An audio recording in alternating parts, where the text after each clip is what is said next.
కోదండరాంరెడ్డి, అమీర్ అలీ ఖాన్ ఎమ్మెల్సీల నియామకాన్ని సుప్రీంకోర్టు రద్దు చేయడాన్ని స్వాగతించారు బీఆర్ఎస్ ఎమ్మెల్సీ శ్రవణ్. కాంగ్రెస్ సర్కార్ చేసిన అక్రమ నియామకాలను నిలిపివేస్తూ సర్వోన్నత న్యాయస్థానం తీర్పు ఇవ్వడం హర్షణీయమన్నారు. సుప్రీం తీర్పుతో ధర్మం గెలిచిందని దాసోజు శ్రవణ్ పేర్కొన్నారు. తెలంగాణలో రేవంత్ రాజ్యాంగం నడుస్తోందని మండిపడ్డారు.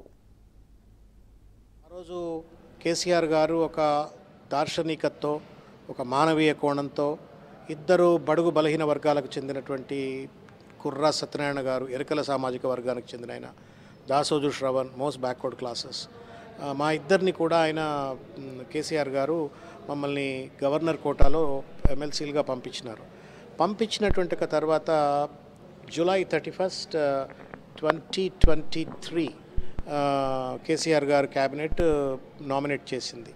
దాదాపు 2 నెలల పాటు గవర్నర్ గారు ఆ నిర్ణయం పైన, క్యాబినెట్ రికమెండేషన్స్ పైన కూర్చొని ఆమె సెప్టెంబర్లో రిజెక్ట్ చేస్తున్నట్టుగా ఒక లెటరు మీడియాలో లీక్ చేయబడ్డది. సరే, అదే ఎన్నికల టైము, ఎవరి బిజీలో వాళ్ళు ఉన్నారు, అందరం ఎన్నికల ప్రచారంలో ఉన్నాం. మొత్తానికి హైకోర్టులో గవర్నర్ గారికి రిజెక్ట్ చేసే హక్కు లేదు, ప్రతిపాదనలు పరిశీలించాలా అని చెప్పని మేము కోర్టులో కేసు వేసినప్పుడు హైకోర్టు కేసు అంతా కూడా లోతుగా విన్న తర్వాత హైకోర్టులో వాదోపవాదాలు జరుగుతున్నప్పుడే ఏం జరిగిందో 17 తర్వాత 25వ తారీఖు నాడు కోదండరాం గారిని, తర్వాత అమీర్ అలీ ఖాన్ గారిని ఇద్దరిని కూడా నియమించినట్టుగా చెప్పారు.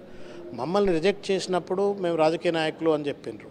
మరి కోదండరాం గారు ఒక పార్టీకి అధ్యక్షుడు, అమీర్ అలీ ఖాన్ గారు కూడా వైఎస్ఆర్ కాంగ్రెస్ పార్టీలో పనిచేసినటువంటి ఒక రాజకీయ అనుభవం ఉంది.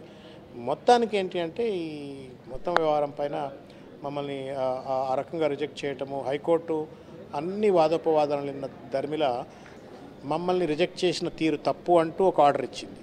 దాంతోపాటుగానే కోదండరాం గారు, అమీర్ అలీ ఖాన్ గారి యొక్క నియామకాలు కూడా ఇల్లీగల్ అని చెప్పని ఆర్డర్ ఇచ్చింది. ఈ ఆర్డర్, హైకోర్టు ఆర్డర్ ఇచ్చిన తర్వాత దాదాపు 5 నెలల పాటు మేము ఎక్కని కడప లేదు, మొక్కని బండా లేదన్నట్టుగా గవర్నర్ గారి కార్యాలయం చుట్టూ, చీఫ్ సెక్రటరీ చుట్టూ, ముఖ్యమంత్రి కార్యాలయం చుట్టూ అనేక లేఖలు రాసినాం.